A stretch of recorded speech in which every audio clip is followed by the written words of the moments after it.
serious, but this is the sort of people. Millions of hope for moneyless reason. Nobody feel about this divided dealing. It's not a solution.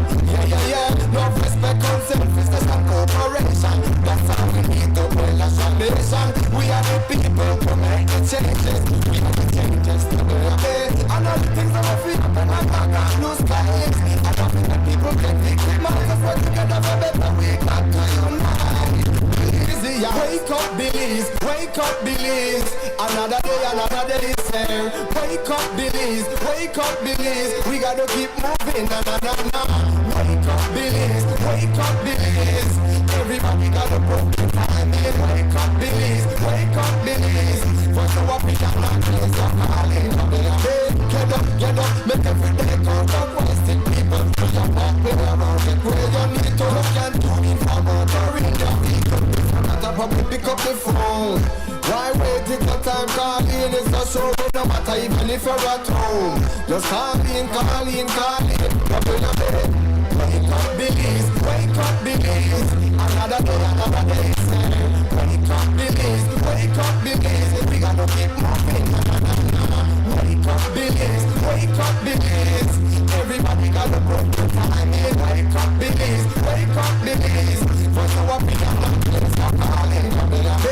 Be yourself, see yourself. This is the sort of people. Millions of hope for moneyless reason. Nobody feel about this divided dealing. It's not a solution. Yeah. No respect, selfishness and cooperation.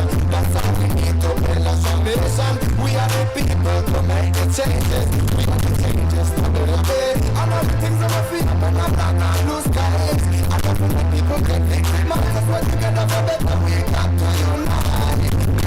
Wake up, Billies, wake up, Billies. Another day is here. Wake up, Billies, wake up, Billies. We gotta keep moving.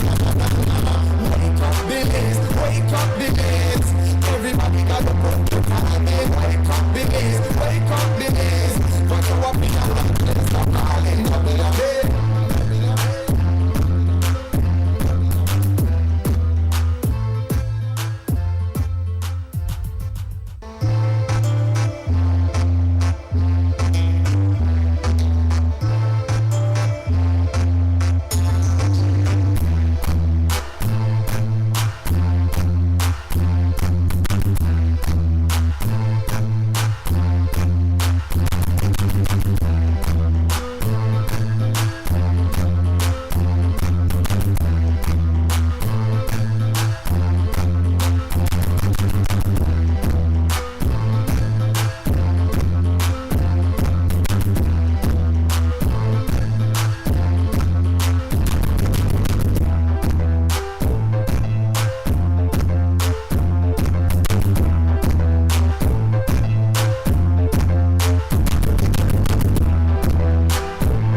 This is WUB Wake Up Billies Morning Vibes on a Friday morning, the 20th day of December 2024. And I'm Nuri Mohammed in the studio this morning.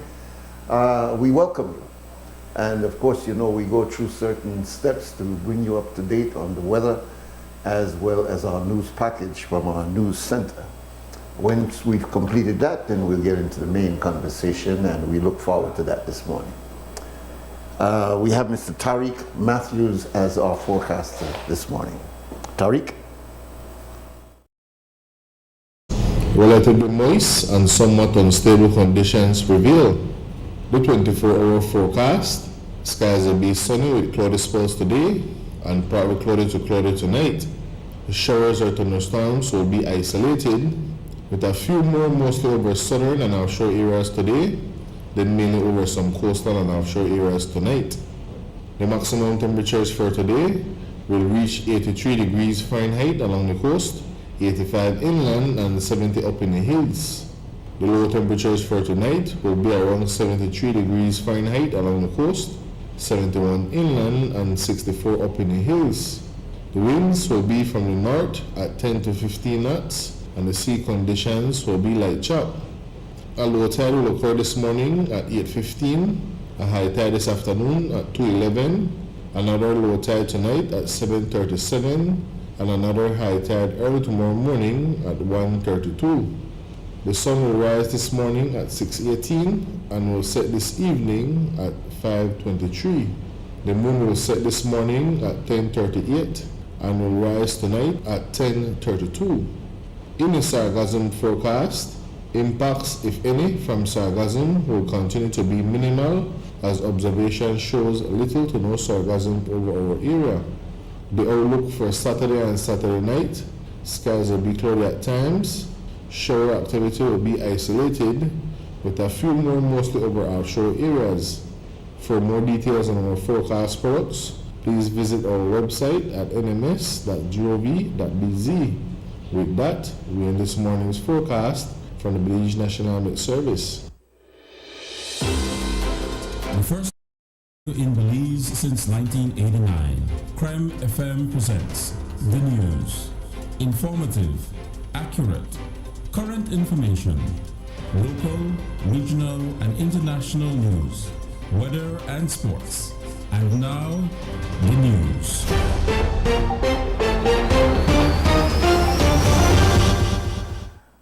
And now for our news package. The government's self-imposed deadline to pay outstanding increments and allowances to teachers will begin today. A post was made yesterday on Facebook news blog affirming that payments had already been made, but a teacher countered that, saying it was a lie.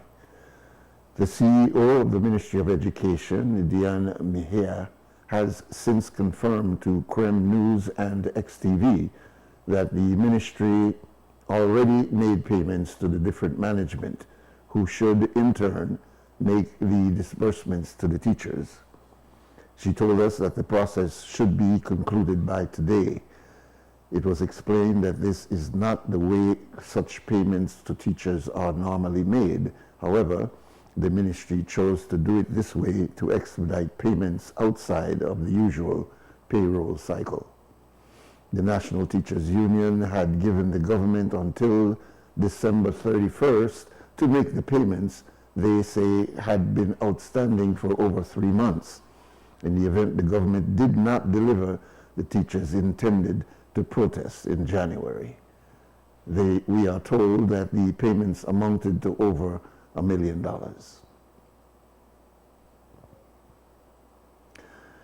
Justice Ravi Gontilke set aside 2 days to hear the challenge of the government's move to acquire the 23.4 acres extension around the State Bank Island from businessman Michael Feinstein.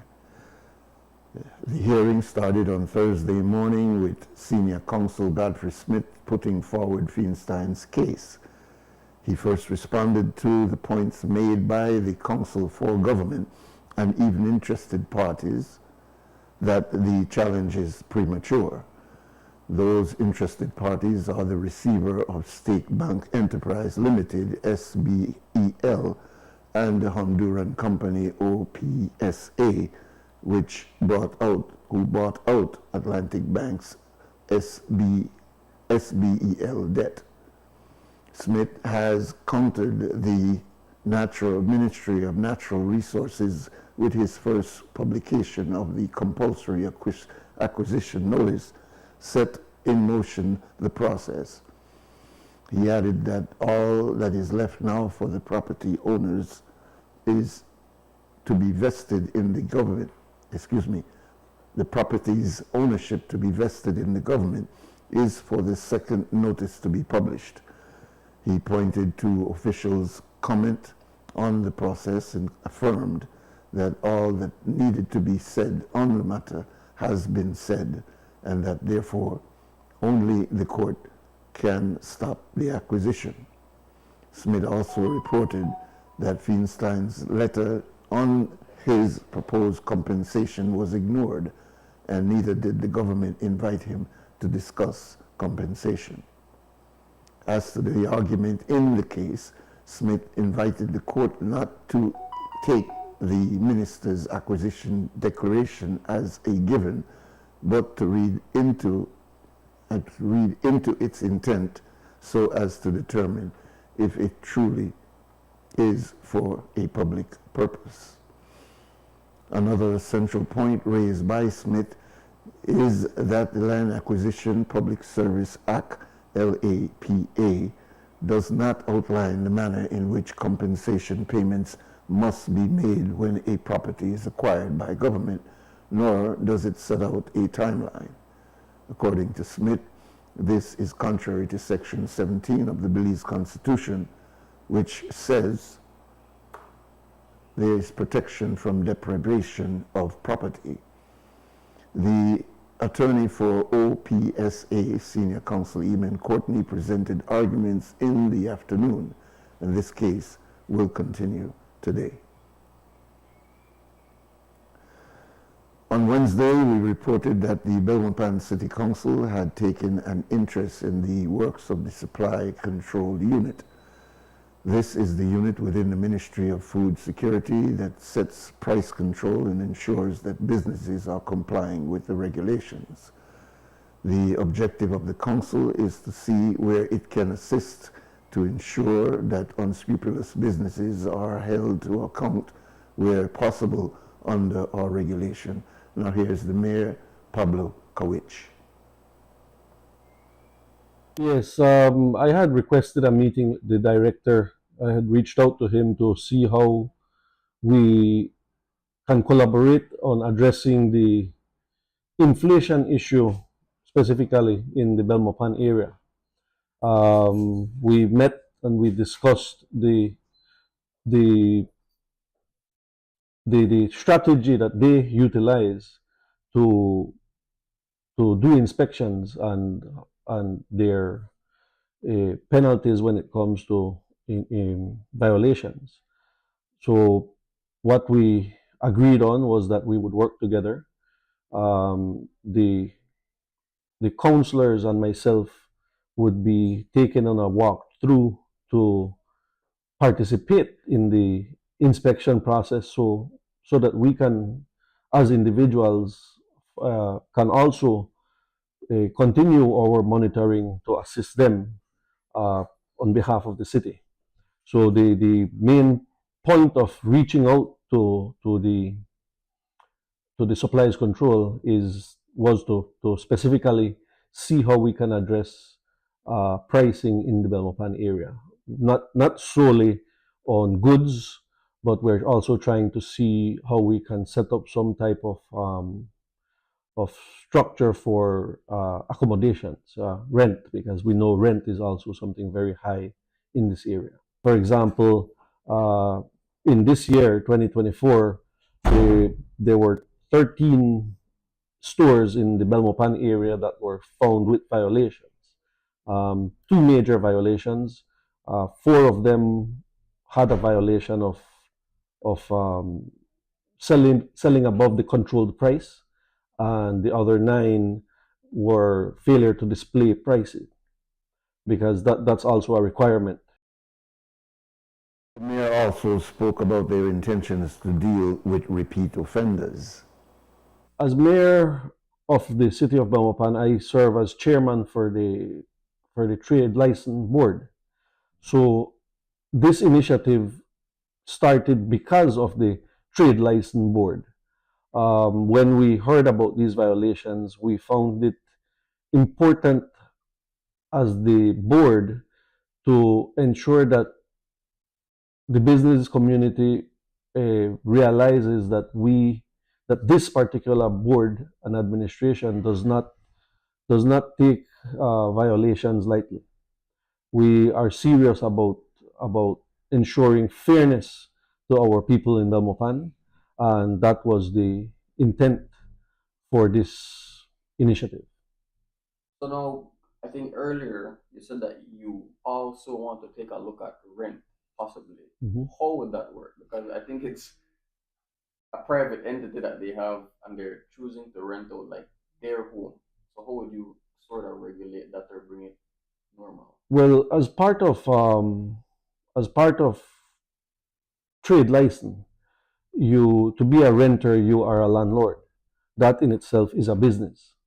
So we are presently considering or trying to look at different approaches on how we can treat pricing differently. If you have a renting area that goes for, let's say, $400 or $350, as compared to a room that would go for $700, we want to find an approach where the lower rate is given some type of compensation because it's more affordable. So that's the angle we're trying to see how we can apply the concept.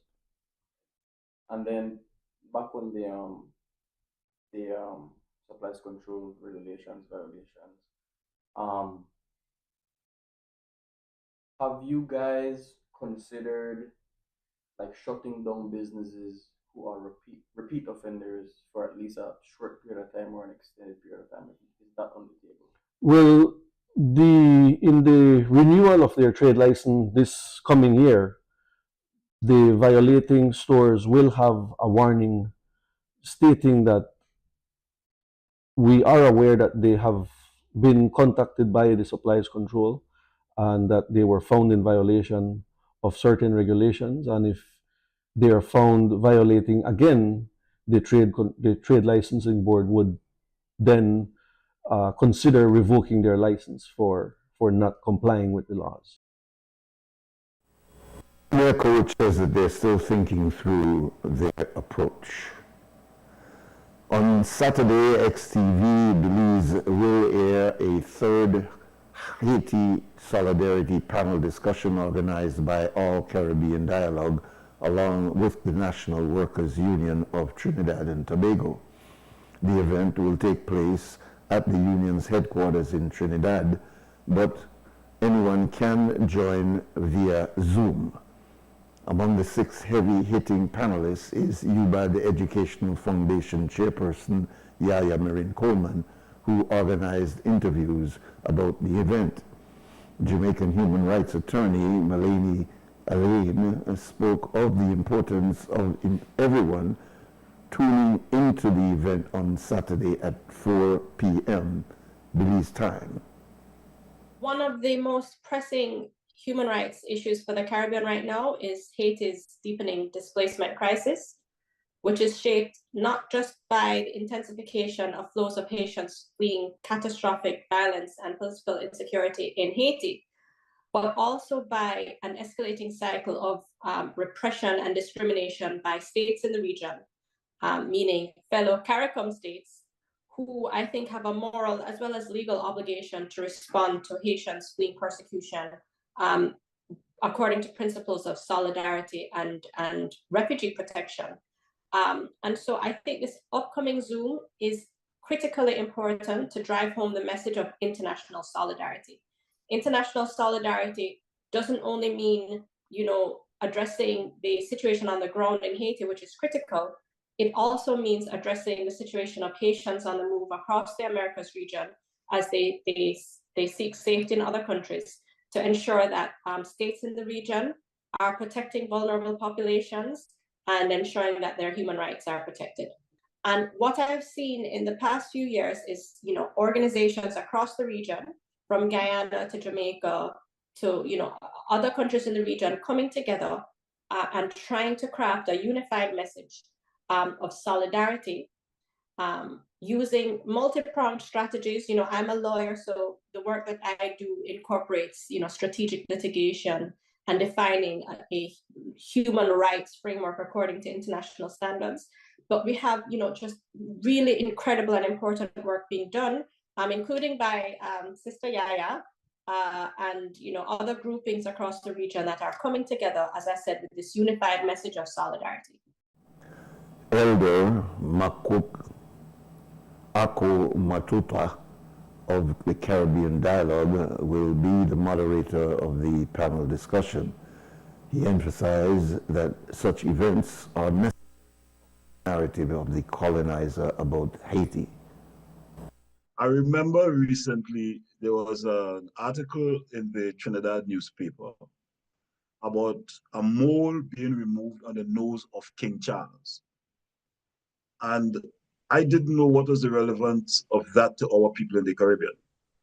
And there are numbers of things happening, incidents in Jamaica, in Guyana, in Belize, and we don't know because we are still in the information-wise, we are still colonized, despite the fact that we claim independence. And so one of the driving forces, or one of the main purpose of organizing this session is to give Caribbean people information and updates on what is happening in Haiti. And for us to sit and discuss across the Caribbean the situation in Haiti so that we can understand what is taking place in that country. We are quite aware of the misinformation that passes for journalists in the Caribbean. And it is not just information, I'm putting it mildly, some of it is downright lies about what is happening in the Caribbean. And so we felt it necessary to organize sessions like these, and this is the third one, so that we can discuss this issue in Haiti. Now, what the information you get about Haiti is usually very sketchy. A lot of it not very honest, and so on. And we felt that by bringing in people from across the Caribbean who have had access to Haiti, that we can get a better perspective. So I always quote the Trinidadian activist George Padmore, who was a founding member of the Pan-African movement, and also one of the leading anti-colonial figures in the early 1900s. And Padmore, C.L.R. James, his colleague, wrote in a book that we must practice the Padmore principle. And what C.L.R. meant by that was, he said Padmore would say that if something happens any part of the world where our people are affected by the colonial authorities, we must get together, whether it is 3, 4, 5 of us, and do something. Mutota provided some biographical references for some of the panelists on the Saturday event. One of them is Pierre Labossiere, who is a founding member of the Haiti Action Committee, and they have been around for like 30 years, okay? The other panelist is Sister Margaret Prescott, a journalist who have been on the ground in Haiti on numerous occasions. One of the other panelists is Suniti Maharaj, who's an independent senator in the Parliament of Trinidad and Tobago, but who, during the elections of 1990, together with her husband, Lloyd Best, who was a consultant with the UN, they were on the ground actually assisting with the organization of the elections in Haiti. So they will have perspectives that most people do not have. She will have perspectives that most of us wouldn't have, because she was there for an extended period helping the people organize the elections through the UN. We also have Brother Yussi Kwayana from Guyana, elder statesman of Caribbean politics, one of the true revolutionary and transformative figures in the Caribbean, who have had long years of working with Haitian revolutionaries and others. In fact, Brother Kwayana is 97 years. So he's been on the ground for a very long time. And we felt his experience and wisdom of the Caribbean, and he's Guyanese, will give us a kind of insight that we normally wouldn't get historically from one who has lived through the history, actually, because he lived through the Duvalier years Again, this event is on Saturday at 4 p.m. and it will be aired on XTV. The Zoom meeting, the ID numbers are the following: 853-214-72157. And the passcode is 866763. And that's our news package for this morning, the 20th day of December, 2024. There's more news coming up in the program that follows us, which is the Morning Stew. An update at 12, one at 3, and a full news broadcast at 5:15, all on CREM Radio. Here on XTV, we bring you the full news broadcast at 6 o'clock. Now, 3 minutes to 7 o'clock, we'll take a short break, come back, and we'll open the phone lines so that we can begin the premier conversation in Belize. The first private radio in Belize since 1989. The news. Informative, accurate, current information, local, regional, and international news, weather and sports.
to everyone who is in the moment of this season. This is a time that originally started as a very sacred and religious period, a period of great joy. If you know anything about our history, you know that this was a period of time when the mahogany works were closed down.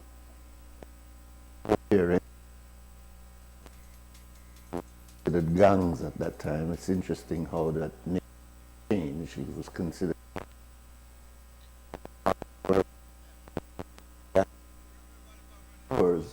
but our young people today who are called gangs have a complete different definition of that word gangs. But it was a time when they would stand down, to use a military term, and everybody would come back, all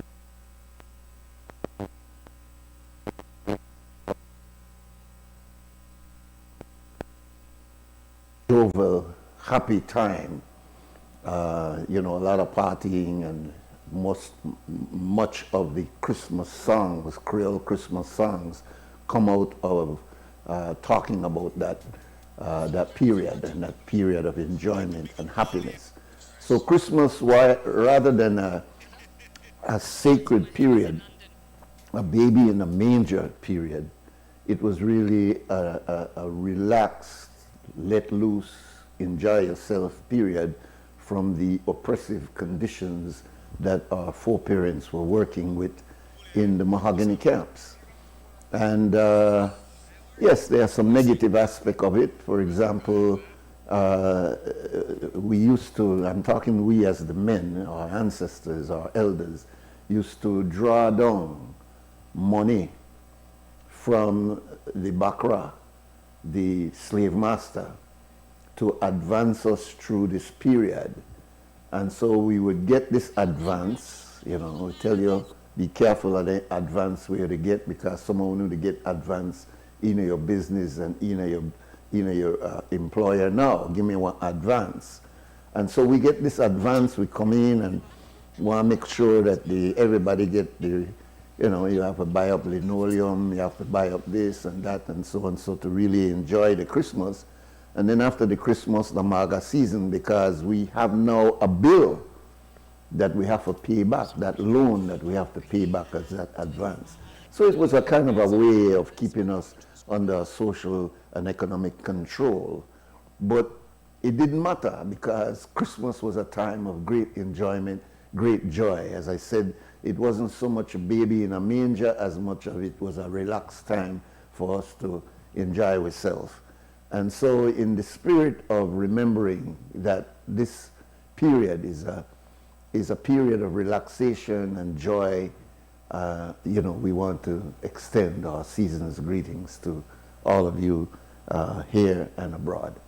Numbers here, 280-5848, 280-5848. 5848.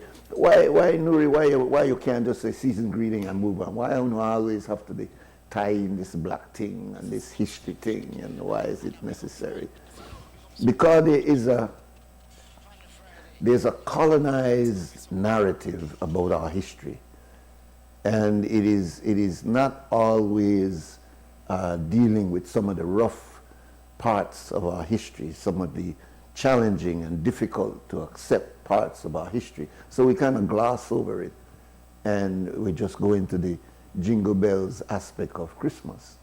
But we should understand everything that we do currently and in the past in the context of our own historical journey, how we came to be here and how we came to develop this area and why we consider this area 8,867 square miles ours, and why we feel offended when we hear ships from Guatemala, especially Guatemalan, because Guatemala has a claim on our country, an unfounded and unfair and unjust claim on our country, which we had conceded to go to court to determine whether or not what part of this territory that he claims could be for him when we have the clear demarcation of our territory in a treaty which he signed, which he said is null and void. And so this whole matter keeps our territorial integrity in a way in abeyance. Because as Major Admiral Bennett said a few days ago, there is no clear demarcation of our waters with the confidence building measures, which means that we are still waiting on the ICJ to tell us where our maritime borders in fact exist. We understand about our territorial, meaning our land mass. We understand from the Hondo to the Sarstoon. We understand all the way to the Benke border. But in terms of the external, now when it comes to the seas, you know, and we've heard this before, that in fact what the ICJ will be determining is the entire territory of Belize.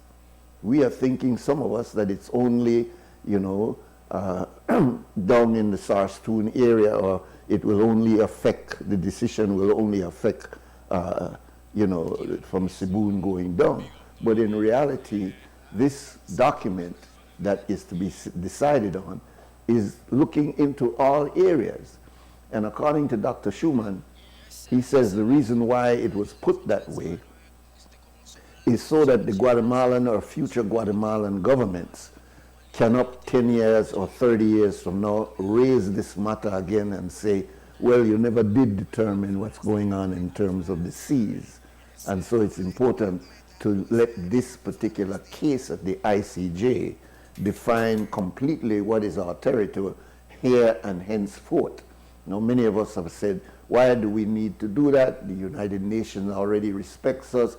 You know, the place where everybody wants to come is Belize. We are already defined. We already know our borders. Why should we take a case like ours to the ICJ? Why should it be there?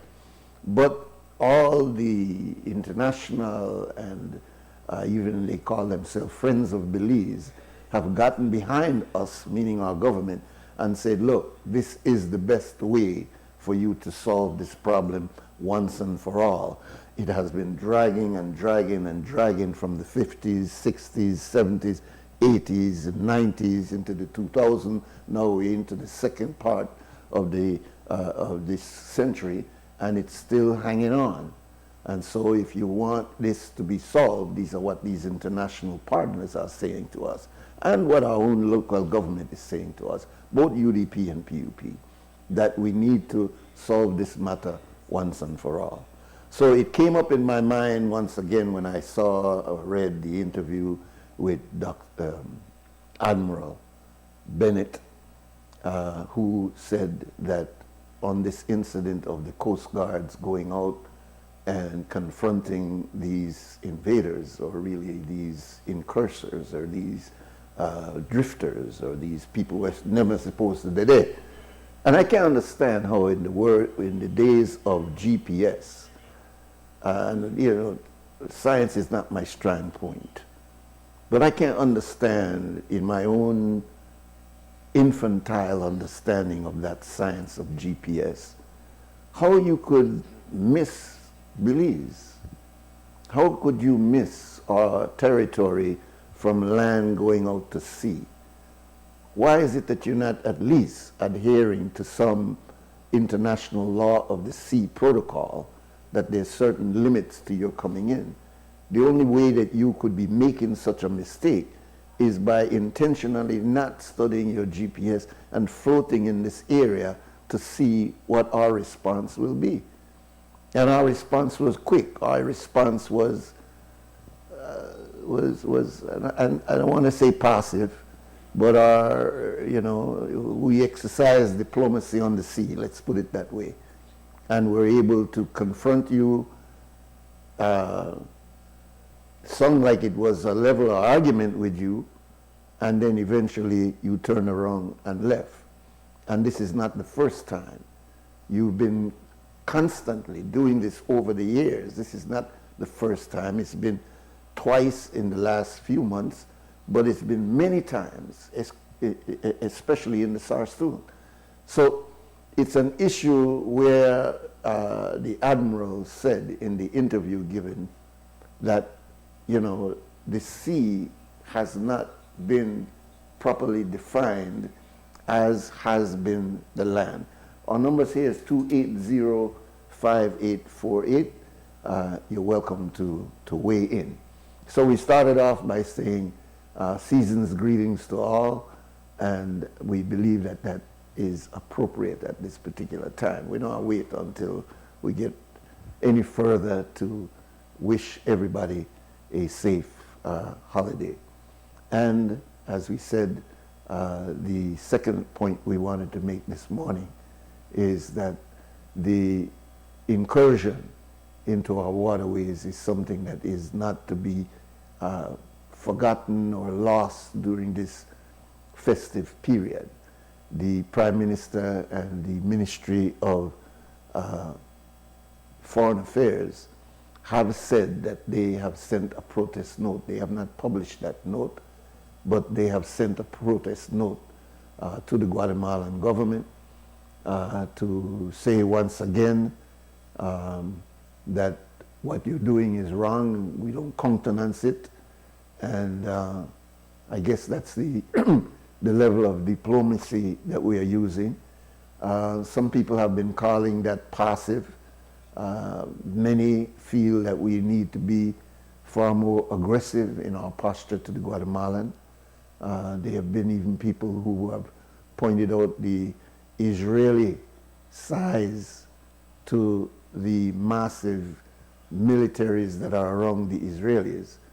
But that clearly means that people don't know that the Israelis got more firepower than all those Arab states that surround them, including the Iranian state, and that he might be small, but he kakatari, and is able to keep at bay all those countries around it. We are not in that position, by no means. We are small, we are unarmed to the level of what Guatemala has, 15, 20, 25,000 men in the Gulf. We are no match militarily for that. So we have to be strong in terms of our language. We have to be strong in terms of our diplomacy. All right, here's our first call. Welcome, caller. Good morning, Nuri. Good morning. Good morning, Don Hector. I'm well, sir. Yeah, that's a very important topic you are bringing right now. I have very mixed feelings in my experience on this matter of Guatemala claim. I am very cemented on the fact that the Guatemalan claim is totally unfounded. For when you read the agreement, Anglo-Guatemalan agreement, the only concession has been Article 7. Now, what does Article 7 say? None of our lawyers have read it correctly. None of our politicians have understood it correctly, except Mr. Price and Mr. Golson. They understood it when they said, not 1 square centimeter, not a blade of grass. These two wise men, who are our heroes, knew what was there, without any fear or favor towards law. I was in that group. I have kept records of every move that Guatemala has made from way back when they used to shoot the chiqueros. I did not far from politicians in Ignacio, because they were entering illegally. Many chiqueros from Cayo and Benque went to prison in Petén, the capital of the Petén department. No, that means that they were not recognizing British was aliens. Then came that crazy president, because that's how Guatemala and Salene, Jorge Ubico. Don Jorge Ubico was the one that said, I will not respect the Anglo-Guatemalan treaty. 1948. I was a young boy. And you know that he made a jet, and the British immediately sent a squadron car in these killings, both of the soldiers, and of the battalion, in these killings, later of the Gloucesters. They camped right there in San Ignacio by the cemetery. That's where that British force was because of that force jet. Thereafter, discussions were made between Britain and Guatemala, including the infamous Blackstock and Barrel. That's the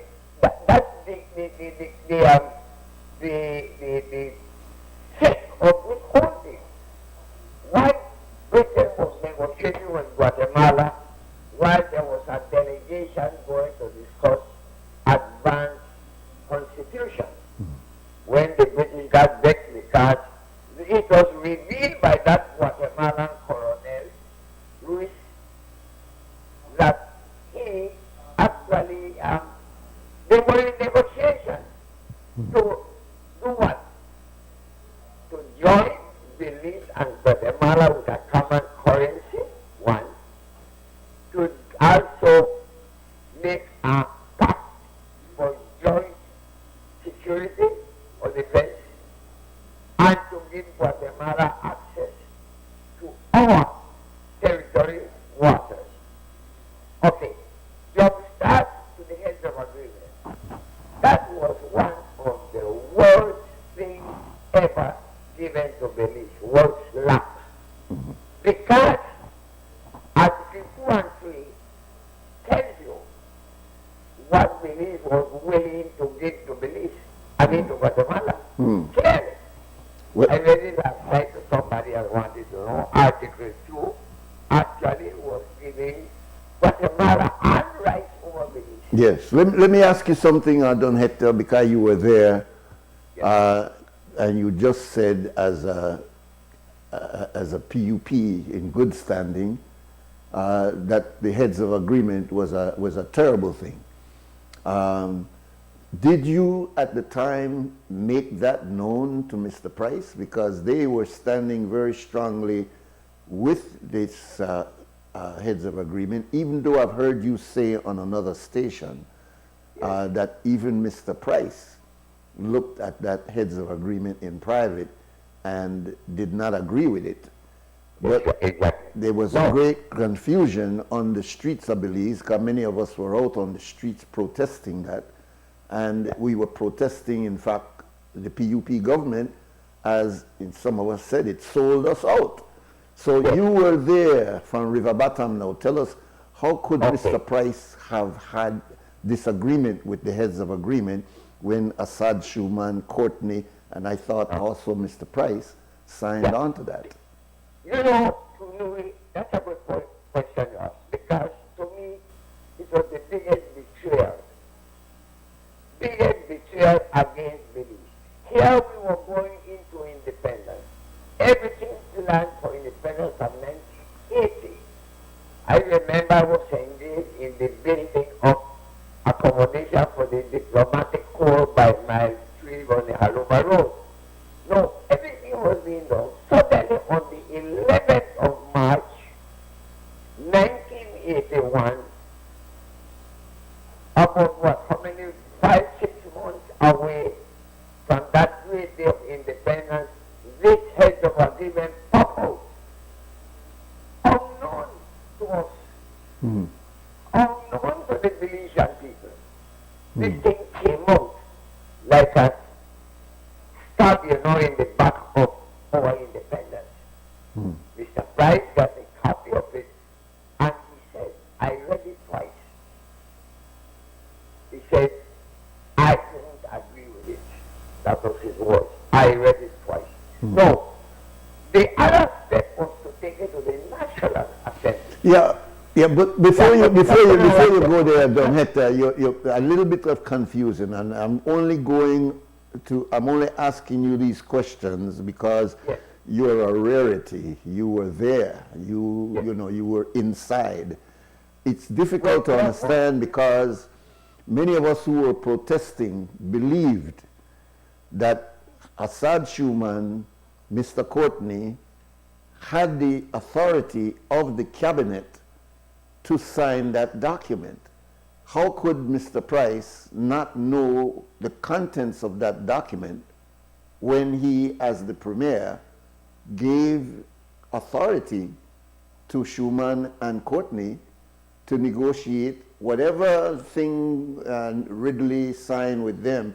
Mr. Price had to have known. So how could you be saying now that he didn't know this? He was surprised. On the contrary, I have to speak without being biased. Certainly. But Mr. Price was not aware of the entire thing that was being cooked. Oh, wow. This was going to be a proposal to believe was not on the eve of independence.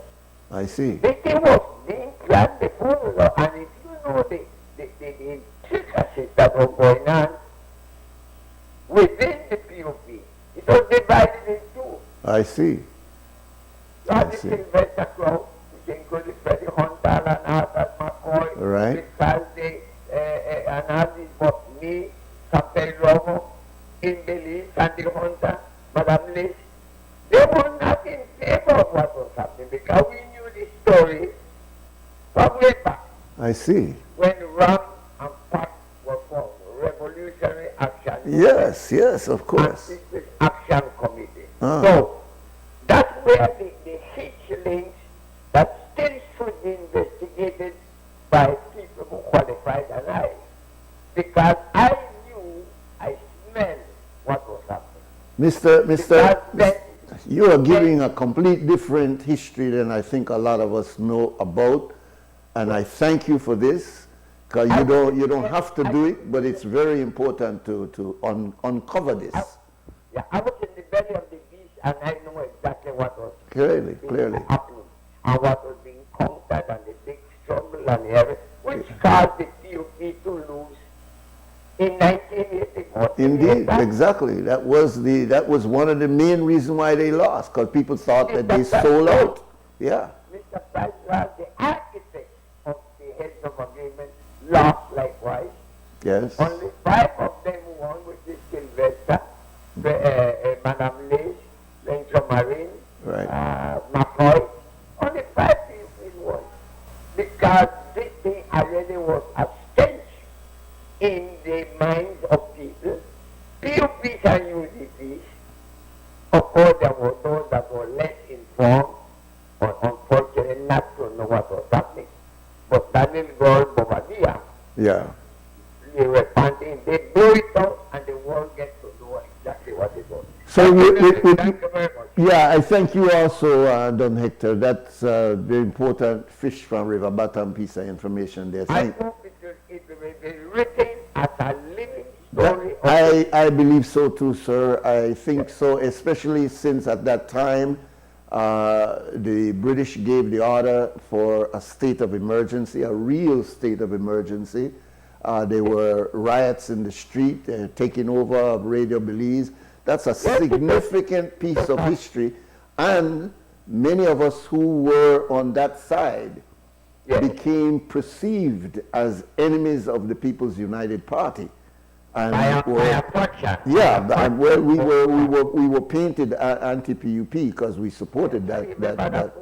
And the fact that Mr. Price did not agree with that. This, the point I'm saying is that we didn't know that because we thought he was part and parcel of bringing the troops into the streets to, in fact, suppress those people who were making noise about the heads of agreement.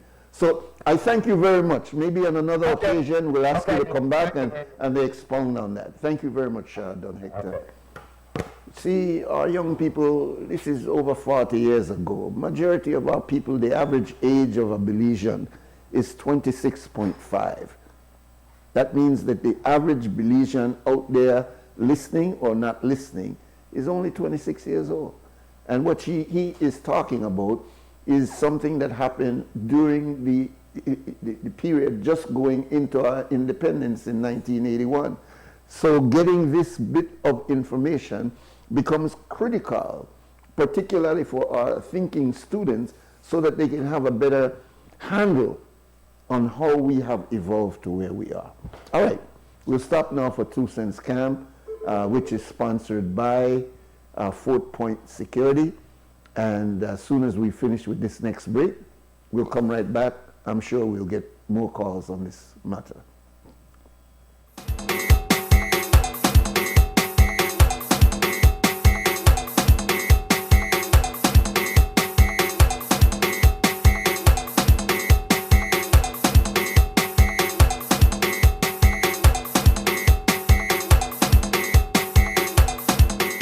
You're watching WUB and this is XTV and a Big Up Friday. Somebody could big up some people on the Friday.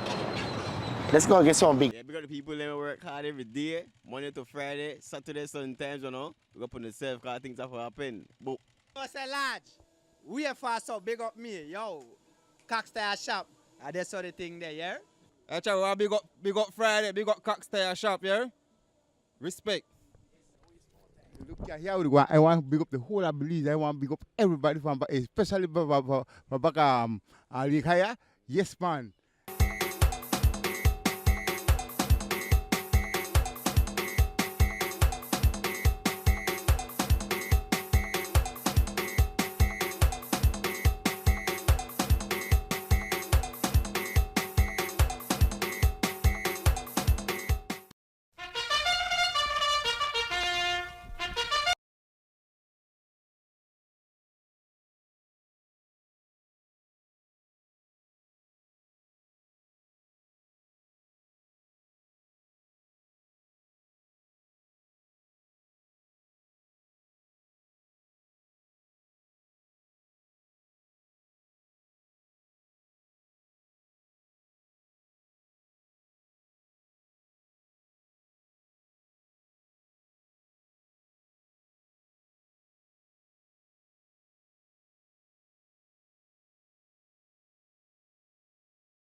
right, we've still got a few minutes left for our phone calls this morning, and then we have guests coming in. So our number here is 280-5848.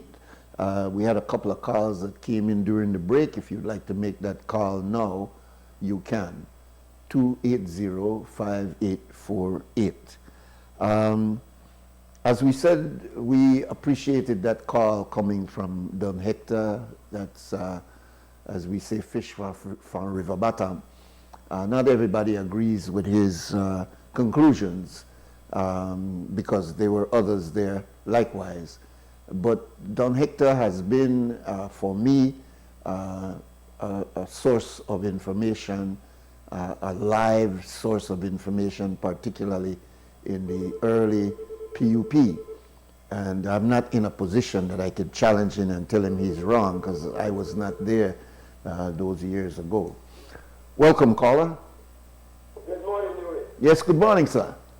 Good morning. Well, I just, at the Christmas and whatnot, the Hector department is still on to know black Englishman. The man tired me and I want to hear what he said, because obviously no good, but it just, I mean, I felt him hear what he said. You mean it KG? You mean it KG? Well, I don't know about that. But listen to me now. He just said, you made the dollar, you told him you made the dollar with it. Yeah. Well, I'm a day in at a time, yeah. All right, but you know, I think you said you know the professing in one of the demonstrations there. Yes, sir.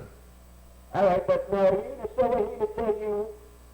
Opposite what you would believe. So do you believe now that you guys were wrong in going out there and protesting? No, of course not. I mean, our perception was, and I'm not wrong about that, that the entire PUP got, supported the heads of agreement. We didn't get no. He said his point this morning is that there was two PUP, and yes, I'm aware of that split that was going on, but I saw them all as one unit backing the PUP, backing the position of the heads of agreement. This is the first time I'm hearing it. I heard him say it on another show.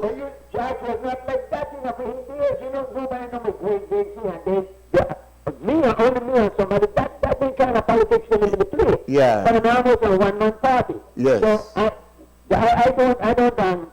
listen, I have a lot of respect for his experience and his knowledge and whatnot. But I mean, what I'm saying here is that two different sides, you live on one side, you see from the. I haven't moved from my position based on what he said, because I agree with you. Mr. Price ran that party as the final say on everything. So I can't see Assad and Harry coming back and saying, listen, we've just signed an agreement with Nicholas Ridley, and here it is. We can't do that. And then it comes out to the public, and then Mr. Price, no, man, that doesn't jive. But I can't say that's not true, because, like I say, this man was there. It takes somebody else who was there, like Assad. Assad is still very much alive, to say that didn't go so. Saeed is there. He could say that never got so. But then until that time, we can't assume it, because you're suggesting that, well, the man changed your stance now, and you see it differently than he did, because you just on the fact of new information and the fact that I don't know that this man won't try to come up here and rewrite history. But I have what new information would that be, no? That Mr. Price was adamantly against the heads of agreement. But you know, and it went on. The same conversation you said I had with Don Hector, right?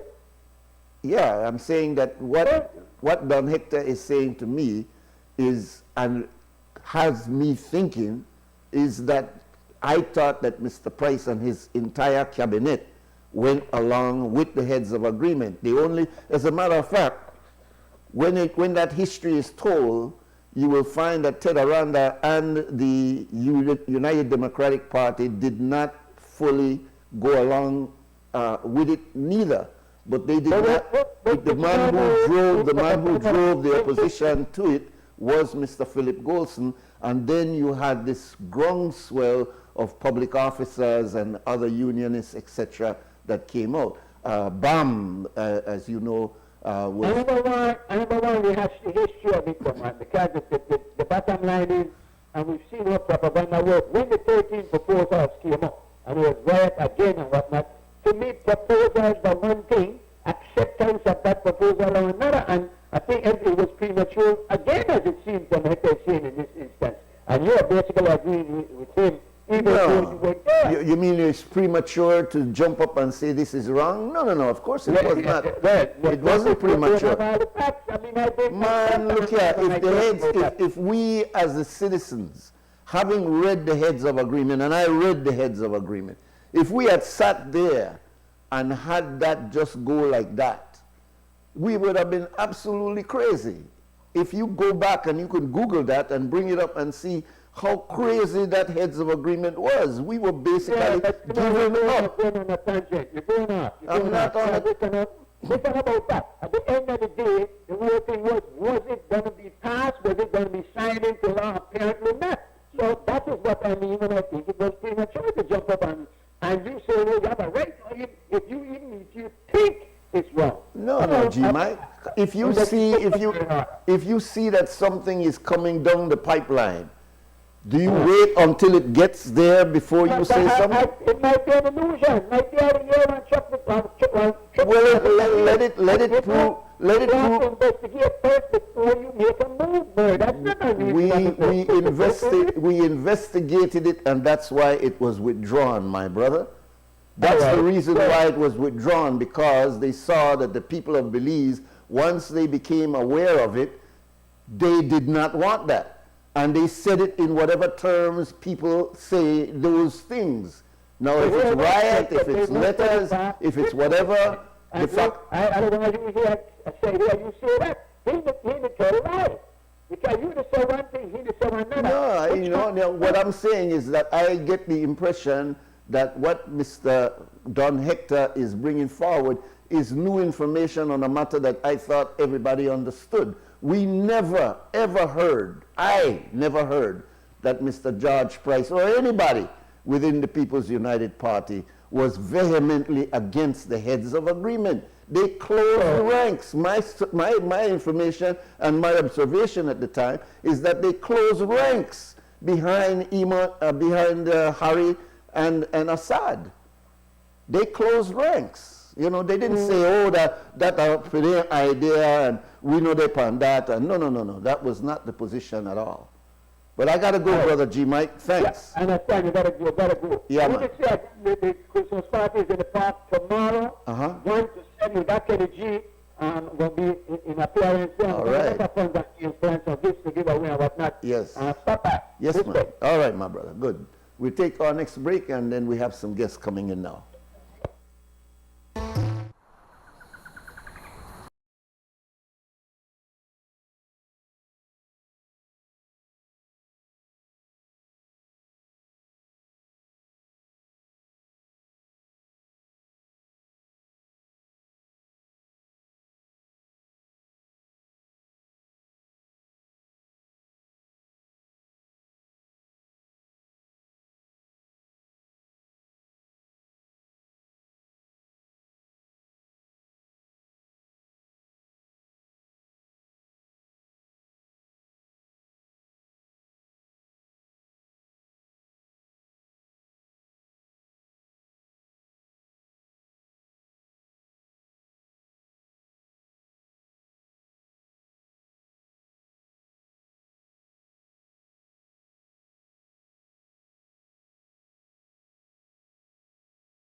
Wake Up Belize Morning Vibes. The last day is before we get into the Christmas week. I guess the Christmas week is proper next week, right? That's the proper Christmas week.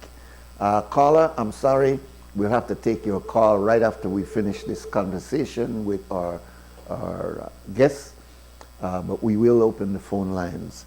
I'm introducing two representatives from SMART this morning.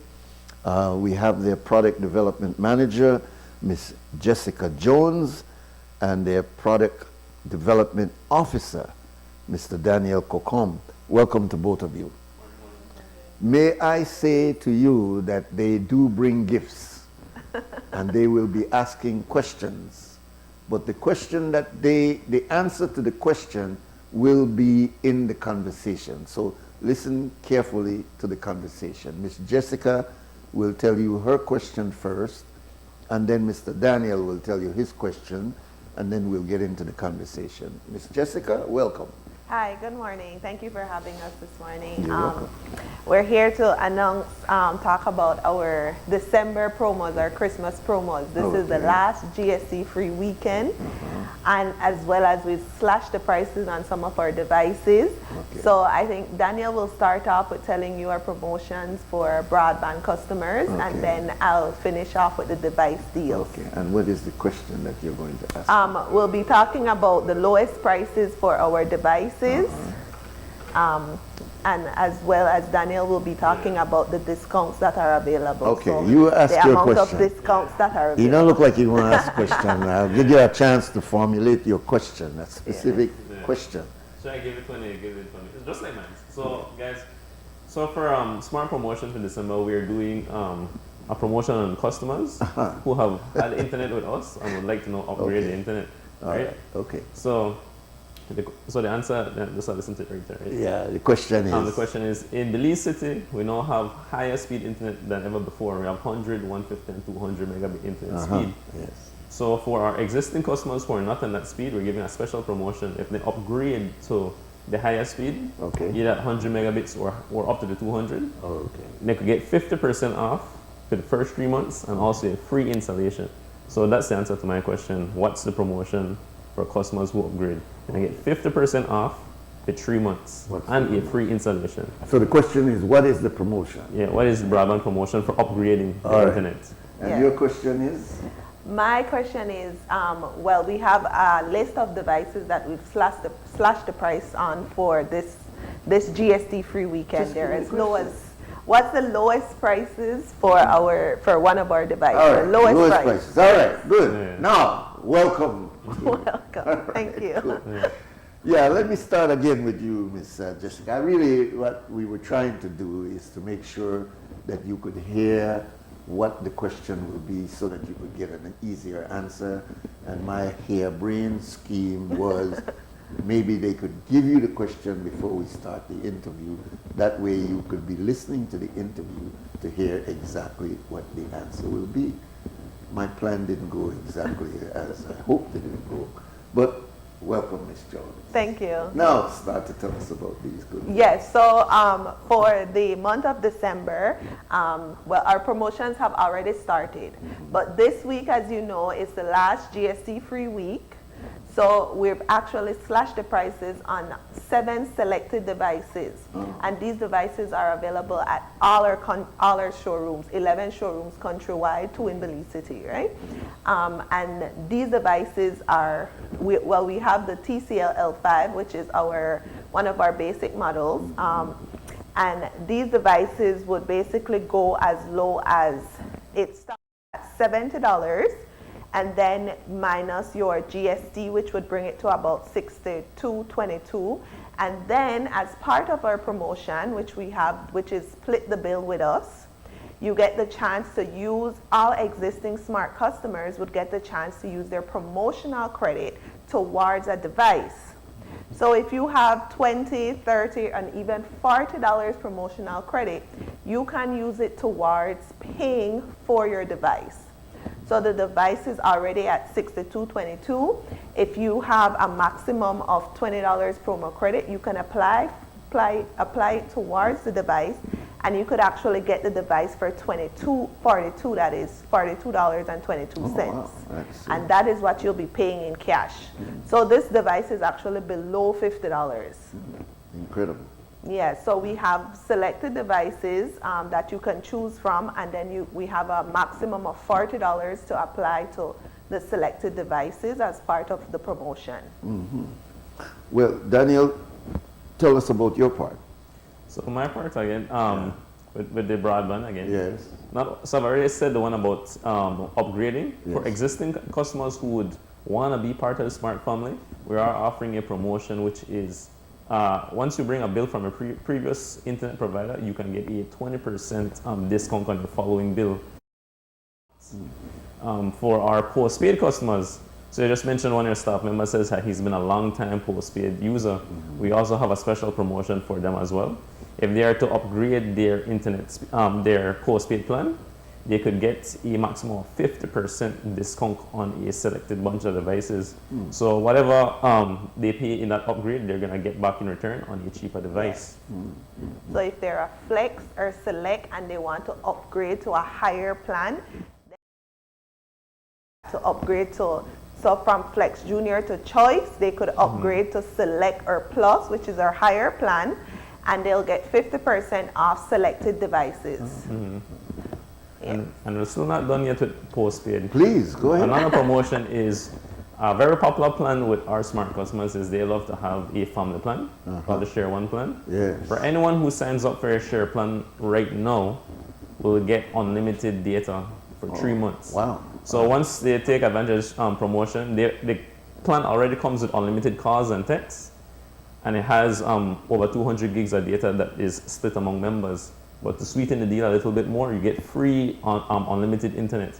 So for 3 months, nothing can finish. No cost. Calls, texts, as much as you want. Everything. Yeah, it's a really good plan. And then we also have our Make the Switch plan that is going on, whereby you would pay $5 for a SIM, and then you also get 5 gigs of data, as well as you get 5 gigs of data, $20 promotional credit, and as well as 250 SMS.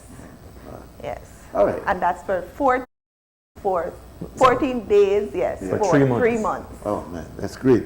Yeah. But let's ask the question, and we can continue the conversation. But I think you put out a lot of information just now. So let's, Daniel, you ask your question now. Yeah. Well, my question is, for existing customers who are upgrading their internet speed, what is the promotion? All you need to mention is how much discount you're gonna get and for how many months. All right, our number here, 280-5848. Remember Daniel's question, and when you open the line, you can answer his question or Jessica's question. Yes, What is your question? My question is, what is the lowest price for our device? For one of the lowest device that we have. And you just answered that question. Yes. Yeah. Welcome, caller. Welcome. Welcome. Morning. Good morning. Yes, of course. The lowest price phone will be $42.22. Yes, That's absolutely correct. Absolutely correct. You want to give me your name, or do you want to give? It's going to be. We're going to give them. We're going to give them credit. Phone credit. Yes, phone credit. So, do you want to give your phone number? My number. The number where you want credited. Sure. All right. Okay. I know. Sometimes I can't find mine neither. Yeah. Let's just take this number All and then right. we'll reach out back to you. Okay, but she's gonna give us the number. But Okay. Hello? Yes. 655 655 92 22. Is that a smart number? Yeah. Yes, that is. All right, good. So you will get 655-9222. And how much credit will she get? She's going to get $20. Okay, you will be getting $20 credit, okay? Okay, sure. All right. Thank very you. good. Thank you. Okay, thank you. Daniel, just rush your question again just for the look like. Oh, we already have a caller. Yeah, welcome caller. good morning. Good morning. Morning. 50% discount and 3 months free. Yes, that's correct. Congrats, man. They know they play. All right, so you got a smartphone to write? Yes. All right, your number is? 665 665 5012. 5012. All right, you'll be getting your $20 credit also. Yes. All right. Thank you, sir, and Merry Christmas to everyone. All right, you Christmas. too. All right, you Great. too. All right, let's go back. You see what I mean? So it's much better. You'll go away now knowing that somebody did win. And just a last mention, I want to mention that this Friday, Saturday, and Sunday, we will be open from 9 to 1 p.m. All of our showrooms countrywide will be open. So if you want to get those last minute deals Friday and Sunday, Friday, Saturday, and Sunday, you're free. And we'll also be having a grand raffle this Friday, Saturday, and Sunday as well. All 11 showrooms, you'll have the chance to win a television, air fryer, and as well as a GBL speaker. Okay. Yes. Right. Yes. Yeah. With every $50 spent. Good. Well, give us some more of your. I don't know if this caller is still trying to get in on the deal. Welcome, caller. Yes, the next answer is the percent off. No, we don't get an answer to that, my brother. We already got. A different question. Huh? That was a different question to answer. No, we only had two questions. Yeah, we only had two. Yeah, we only had two questions this morning. Yes, when they answer the first one already, the next one I'm going to answer. No, we answer the second question as well. The next one you're going to ask for the phone price. Yeah, we asked about the phone price, and a lady win that, and then the other one. Yeah, man. Okay, thank you. Yeah. All right. Yeah.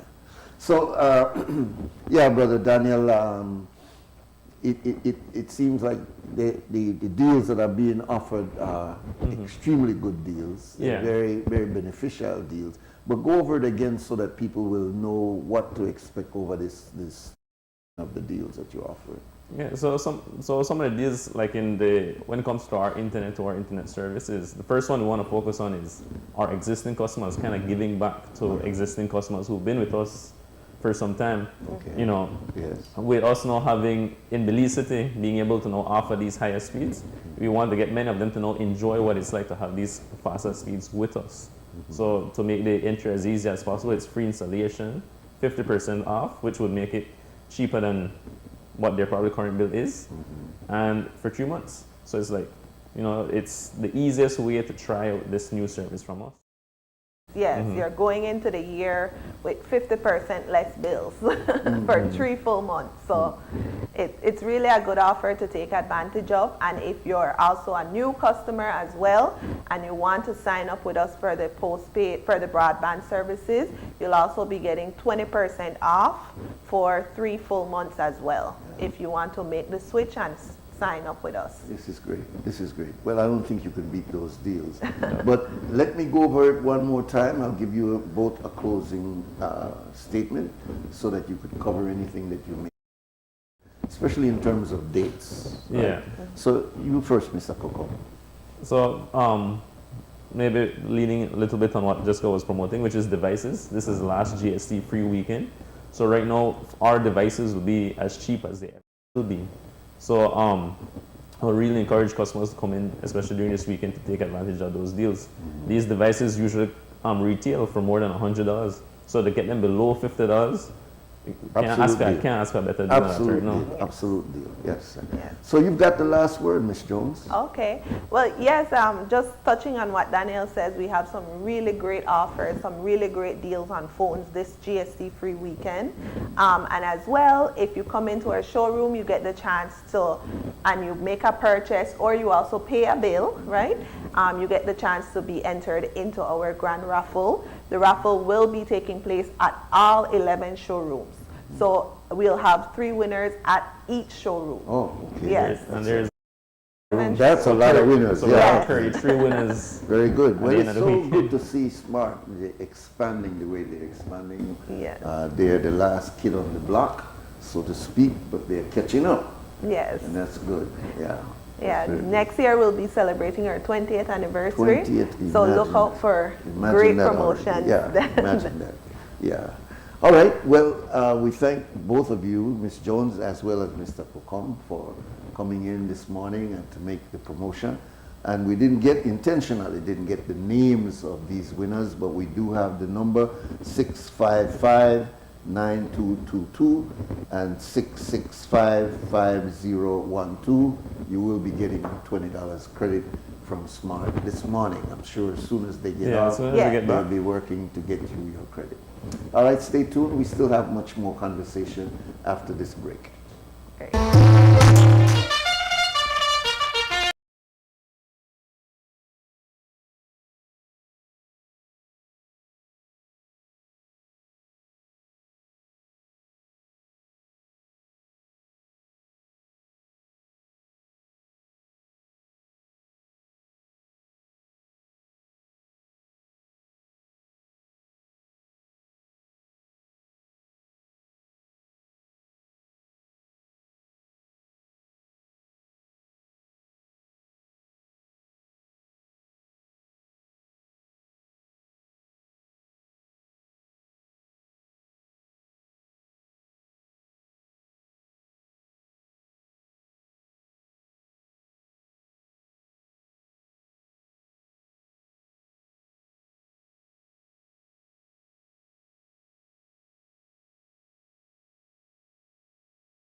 Welcome back. This is WUB Wake Up Belize Morning Vibes on a Friday morning, the 20th day of December 2024. And we left off our conversation on the heads of agreement and a couple of other areas that I got some calls during the break, so that you can make those calls now at 280-5848, and you could continue the conversation. I got a text yesterday from a friend who always reminds us about the traffic situation in Belize, and that cannot become a boring topic in Belize, because we are seeing a lot of deaths on our roadways. A couple of months ago, it was almost a campaign on motorcycles and how many people are dying on motorcycles. But generally, we have people who are dying with these traffic incidents. Welcome, caller. Good morning, Nuri. This is Sandra Coy. Good morning, sister. Thank you for calling. I'm trying to make some corrections, when you went to vote on you voted in the referendum on the going to the ICJ? Yes, ma'am, I did. When you read that, the question that was put to you as a voter, did you take note of the fact that it said that Guatemala has a legal claim to this country in the question? Yes. It asked you, the voter, whether you agree, yes or no, that the legal claim should be taken to the ICJ.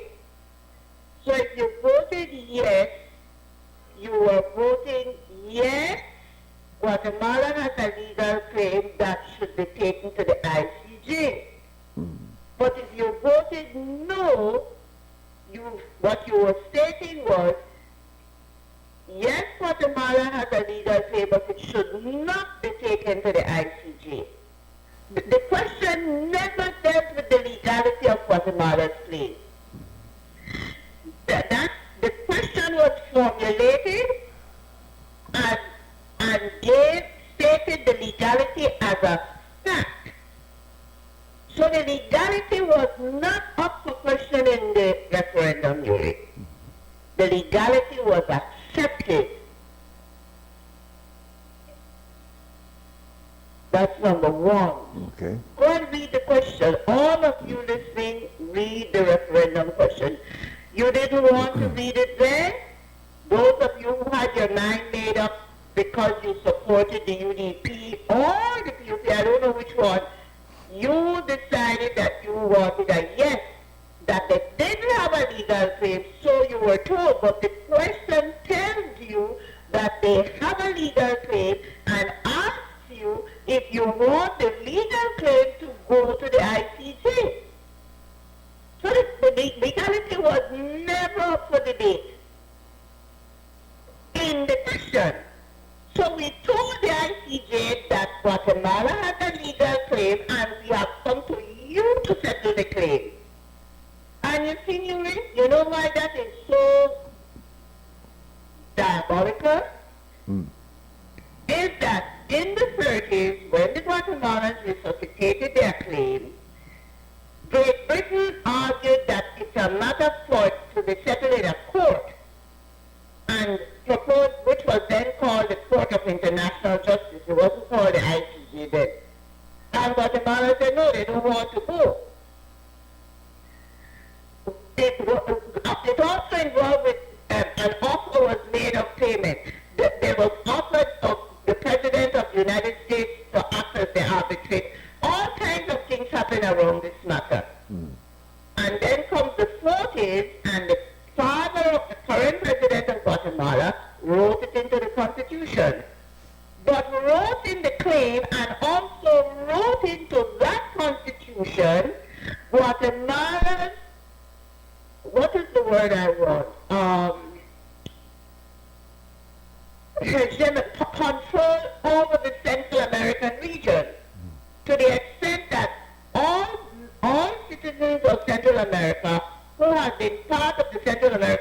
population automatically had rights to claim in Guatemala citizenship.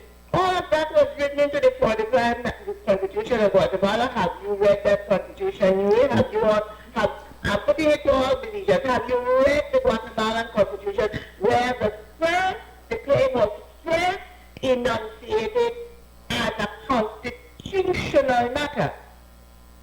That's in the 45 Constitution, written by, supervised by the father of this present President Arevalo. Then, my next point is this. And it was during that time when Guatemala resuscitated the claim, immediately after Mr. Selva demarcated the boundary, that started, Mexico began to claim the lead at every Latin American venue. She would never again claim the lead ante before the British. She'd never again claim it there. But in all venues of Latin American meetings, she claimed the lead. She claimed it. So then Mexico was born to write books. Newly, I came into head-on conflict unbeknownst. I didn't go looking for that conflict with the Mexican government because I participated in a conference at the Mexican Cultural Institute. And I did a paper on the evolution of dance in Belize. And in that paper, I commented on the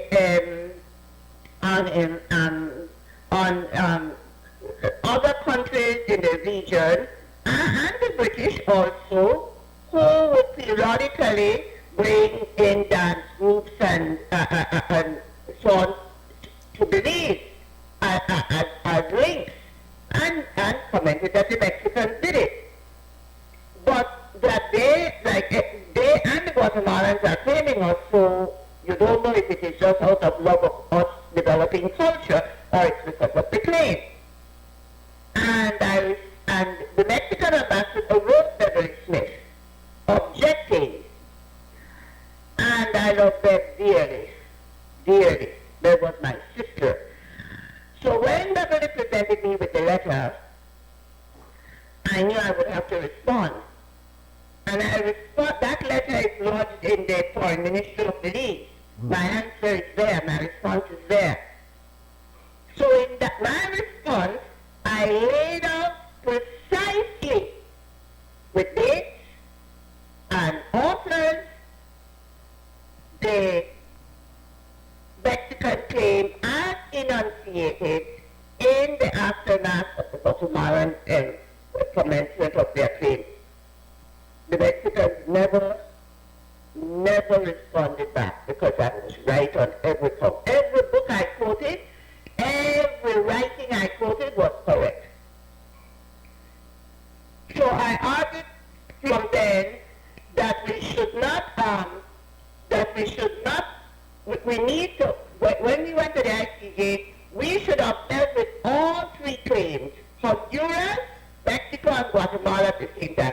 Because Mexico launched papers on her claim to the Decolonization Committee of the United Nations in the 50s.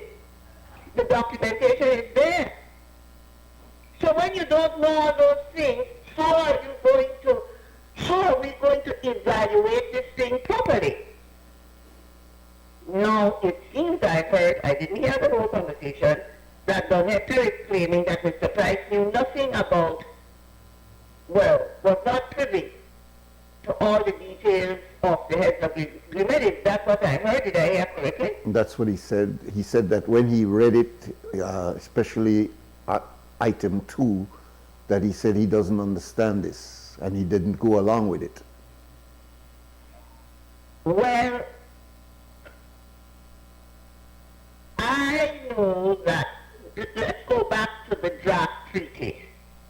I had a discussion with somebody once and I said there is a draft draft treaty. There's no such thing. That doesn't mean there's no such thing. Of course there's a draft treaty. It's been printed in the book that the Grant wrote, The Making of Modern Beliefs. He printed a copy of the draft treaty between Great Britain and the Guatemalans for signature by Her Majesty and the plenipotentiary, whoever it was that Guatemala would have signed. But the treaty, Bessie and Webster, think and beliefs. Move away from beliefs. When you're trying to understand yourself, move away and look at somebody else's situation.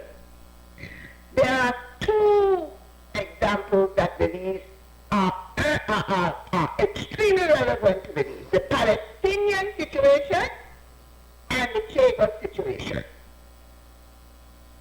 Both situations occur when the Europeans have committed to decolonization. Both of them. Both occur when the great powers have committed themselves to international peace and the international rules-based order and all of that. And despite that rules-based order, they go to the United Nations meeting at Flushing, New York. It's a Flushing, it's in Long Island, isn't it? Yes. And at that meeting, they vote on the partition of Palestine, completely against the document that exists, historically exists, that gave Great Britain supervisory authority, not ownership of Palestine, to give it away as it chose, and with the purpose of taking the Palestinian state to independence as quickly as possible, because according to the mandate, the Palestinians already had all the independence, they were prepared for independence. They just weren't. They had been part of a greater civilization when Europe was walking around with seeing they were already a civilization. So they knew jolly well. And they were prepared to do that. Look at the mess in Palestine now. As the attempt is made for the final consolidation of the ownership of Palestinian land by Israel. And for the expansion of the Israeli state all over the Middle East. Lebanon, Syria, Yemen, it's going for everybody. Right or wrong, Nuri? That's correct. That's correct. Going for everybody. Then go to the Chagos Islands, which are, no, the Chagos, once, I think it was a weekend, a Sunday or a Monday, that ships turned up there,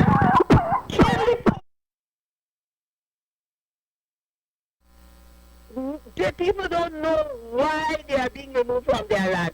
Move them, part of them first, go to one of the Pacific Islands, then one go to the continental Africa. And those people struggled from the 1960s to be returned, to be given back their land. It just happened the other day under the Labour government. And it's not even fully happened yet either. Because America remains with control over Diego del Fuego. I think, if I'm not mistaken, it's up until the end of the century. If I'm not mistaken. Look at what happens. When a debt has to be paid, and don't think other countries didn't do it, but this was a particular feature of feudal Europe long before they crossed the Atlantic. They dealt with debts by trading territory. So if they lose a war and they have to pay the cost to the victor of the war, they pay land. So when they went to when the colonists, the 13 colonists, would fight the British for independence,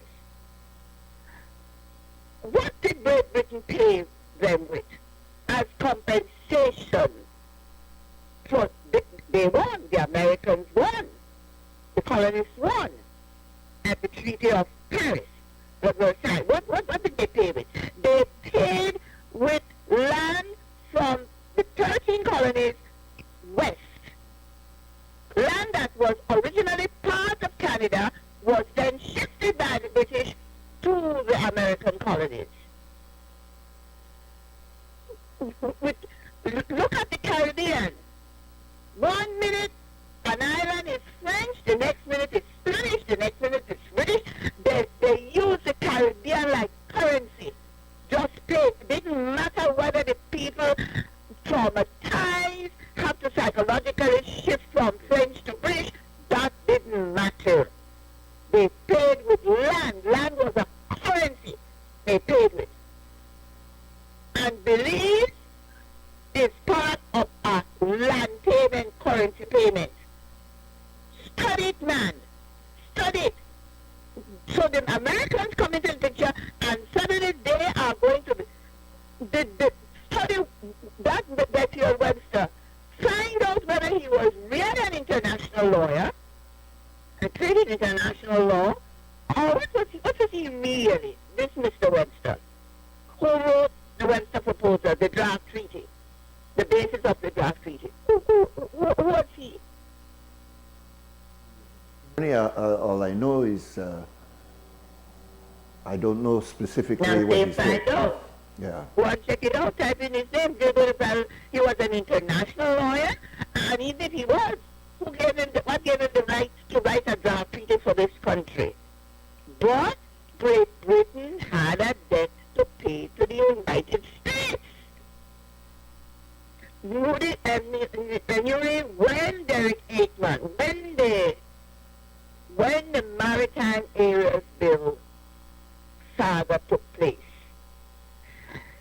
Derek, as the representative for Freetown, carried out a poll throughout his entire constituency because he was opposed to it. But he told me subsequently, he said, Sandra, while I was opposed, I knew that I was representing people, so I had to represent what they might want, even though it might not be what I want. When he ran the poll, I can't remember the figures, Nuri, but it was in the 90s, way high. The people wanted nothing to do with that Maritime Areas Bill. So he took the results to Mr. Esquivel. And Mr. Esquivel told him, your responsibility was not to find out what they wanted, it was to tell them that the Maritime Areas Bill was good for the country and they should support it. That is what he was told when he took the results to his party leader. As Schumann wrote in his book, that after the heads of agreement were rejected by the populace, but not in the assembly, the heads of agreement have never been repealed. We sign on to it, it has never been repealed. So it still stands. He revealed that Mr. Said Musa went to the British High Commissioner to inform him that we would be going to the ICJ, didn't ask us whether we wanted to go or not. In the aftermath of that, at Roatan, we offered waters. We offered the waters to Guatemala at the first conference that would occur after the heads of agreement occurred in Roatan. And we offered, to the astonishment and, of course, eventual delight of the Guatemalans.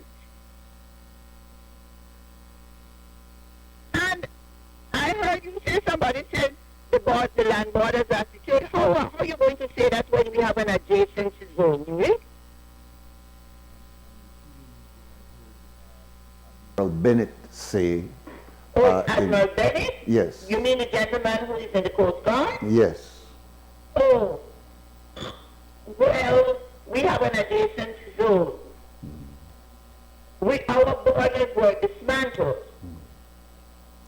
His specific comment, Sandra, is that the confidence building measures does not take into consideration the borderlines on the sea and only the borderline in terms of the land mass. Well, the borderlines for the sea are determined by international convention. But he says it will not be finalized until the ICJ decision.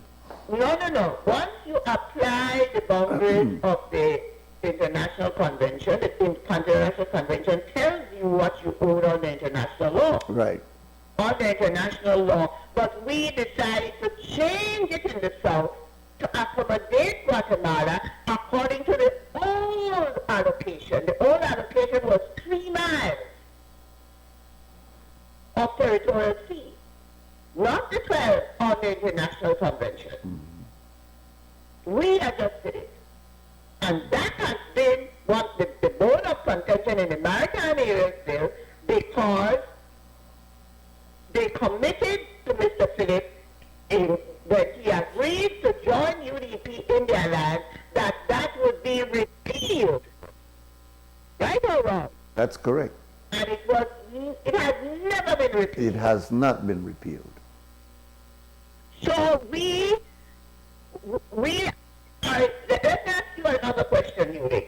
Given all that has transpired with Palestine at the ICJ, given that the ICJ, Western Sahara, is an ICJ matter, yet Mr. Trump decided was in the process of deciding on the eve of his departure that Morocco could have the Western Sahara.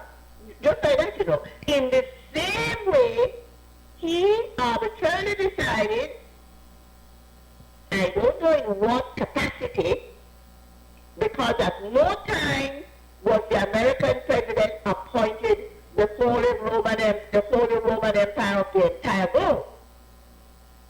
We have not had that happen. But he chose to dismiss the UN, the arrangements for East Jerusalem, right or wrong? Yes. Arbitrarily decided, and the first country to establish, and among the first countries to establish embassy in East Jerusalem was the US. Yes, was Mr. Trump. No, and where? Well, Guatemala. Guatemala. Yes. Yes. Yeah. So I, for the life of me, don't understand how we can be having these discussions on this Guatemala matter without truthful, comprehensive education on the matter. Because if not, then you're making some of these statements are putting us in other danger. Imagine the Prime Minister says, we are a representative democracy, are we not? Yes, we are. And a representative democracy goes and elects a set of people to act on their behalf, supposedly. But Switzerland has a combination where they elect representatives, but they have referendums on a regular basis for the people to decide on matters. So similar to the propositions that the United States has had in their elections. Right. So, but we don't have that. No, we don't. We have elected representatives supposedly representing our interests, but we also have a referendum act. And if they were truly devoted to representing our interests, then wouldn't that referendum act make it binding that they accept the will of our people in a referendum? It should, yes, because that's what it is. Yeah, if it is represented. No, it doesn't. The referendum in this country is a consultative, they consult you, and if they want to do it, fine. If they don't want to attend, then they'll have to do it. Yeah, which because is, the referendum that gives them no obligation to do it. which defeats the whole idea. People are acting arbitrarily for themselves. No one of the Prime Minister can now turn to the journalist and say, so what would you want us to do? Yeah. But under the terms of your government, Mr. Prime Minister,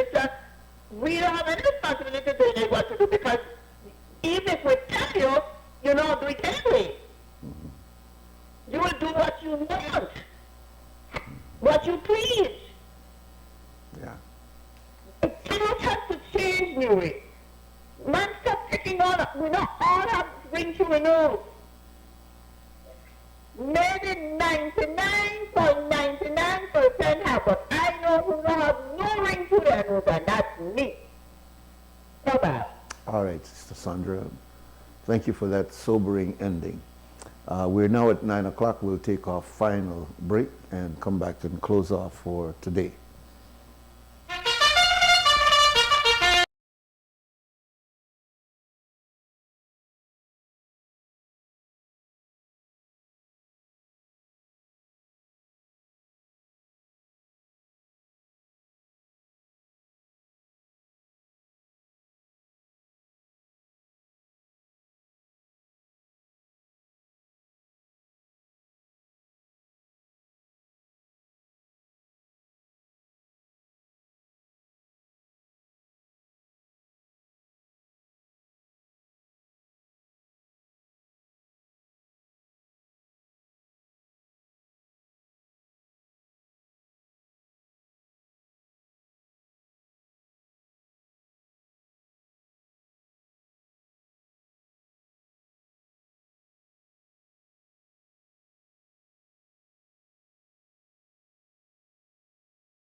welcome back, and we have just enough time to give our salams, and we thank you very much for being with us this morning and yesterday likewise, and in fact this entire week. Next week will be, as you know, based on these government holidays, kind of a break.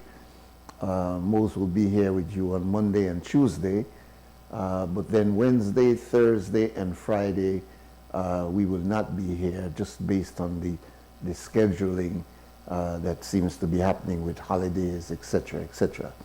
But we want you, as we said yesterday, to be very aware that one of the things that we do a lot of on these breaks and these weekends, these long weekends, is a lot of alcohol consumption. And we're not going to try to preach to you, because that's not our message here.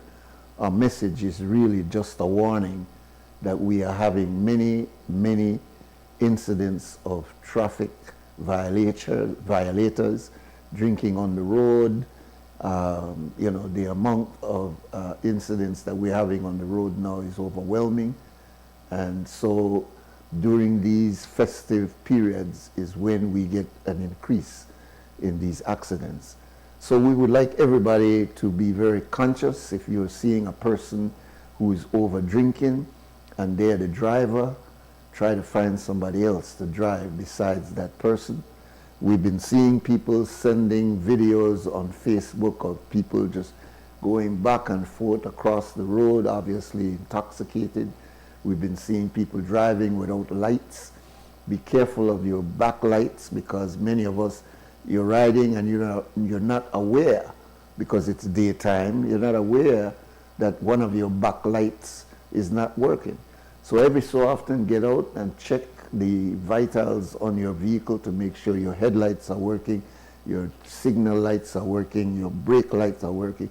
All of this is the kind of mental environment we have to create in Belize about traffic safety, because we've gone crazy when it comes to, look at the statistics over 2023 and 2024. A lot of our people are dying or losing their limbs or whatever on these roads. And so we've got to be very conscious. I'd like to also say that I see the work that Mr. Evandale Moody and his minister, Mr. Espat, is doing on the road. I drove from the north down into Belize City, and man, cat eye on from way north going right down to Crooked Tree. Very, very, very good roads, and well lit up, you know, cat eye all the way through, painted all the way through. When you get that Sand Hill to Belize City, it's crazy, absolute crazy, nothing there. You have to try to figure out when you're up on that road at night. Very, very dangerous. And the same thing goes for, like, say, St. Matthew's Village, going all the way to the rest of the border. Beautiful roads. But before that, you gotta watch yourself. Again, the coastal road, beautiful roads. But then when you jump that, you're into some almost driving on your own, whatever you could make sure you keep your eye open, especially during the night. So it's not that we're trying to come down on our infrastructure projects and on our roadway upkeep. I think they are doing an excellent job. I was told one time that it costs as much as $1 million to properly pave 1 mile of road in Belize. And like Guyana, we are that Caribbean country that have these massive road systems. I'm talking about British Caribbean. We have all these former British colonies, I should say, in the Caribbean. Guyana and Belize has the massive roadways. You know, places like Barbados, man, and places are very, very small, not very expensive to keep up their roads. But we, as soon as one part of the road is done, you got to start maintaining again. So It's a tiresome and very difficult and challenging job, but nonetheless, it is one of those areas that need constant attention because it takes so much of our lives. All right. Belizeans, stand strong and stand firm all the time. Do the right thing. For now, we gone!